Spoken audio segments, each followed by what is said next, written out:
শীতালকুচির প্রায় ৩ বছরের এক শিশুর জলে পড়ে মৃত্যুর ঘটনায় চাঞ্চল্য এলাকায়।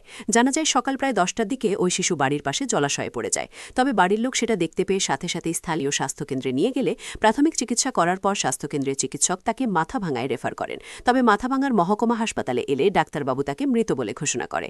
এই ঘটনা এলাকায় পৌঁছানো মাত্র পুরো এলাকায় শোকের ছায়া নেমে পড়ে। পরিবার এবং প্রতিবেশী কান্নায় ভেঙে পড়ে। বাড়ি হচ্ছে পূর্ব চিতলকুচি।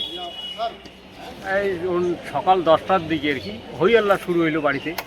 তা আমরা তো সবাই কাজে আসি, কাজ থেকে ছুটে আসি, দেখি এই যে মেয়েটা কান্নাকাটি করতেছে যে কী হলো কী হলো কী হলো। জিজ্ঞেস করি, বাড়ির লোক বলতেছে যে ওর বাচ্চাটা জলে পড়ছে। কোথায়? পরে দৌড়ে গিয়ে দেখি বাচ্চাটা জলে পড়ছে ঠিকই। ওকে বাইরে নিয়ে গেছে, হসপিটালে নিয়ে আসার জন্য। ও বাইরে দাঁড়িয়ে বাড়ির বাইরে অপেক্ষা করতেছিল। ওখানে গিয়ে আমি দেখলাম বাচ্চাটা একদম নিস্তেজ হয়ে গেছে।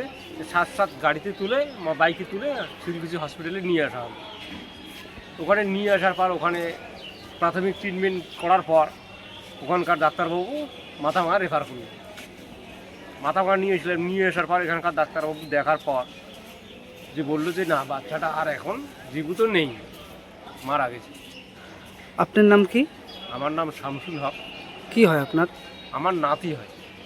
বয়স? বয়স ওর 2.5 থেকে 3 বছর হবে। আচ্ছা।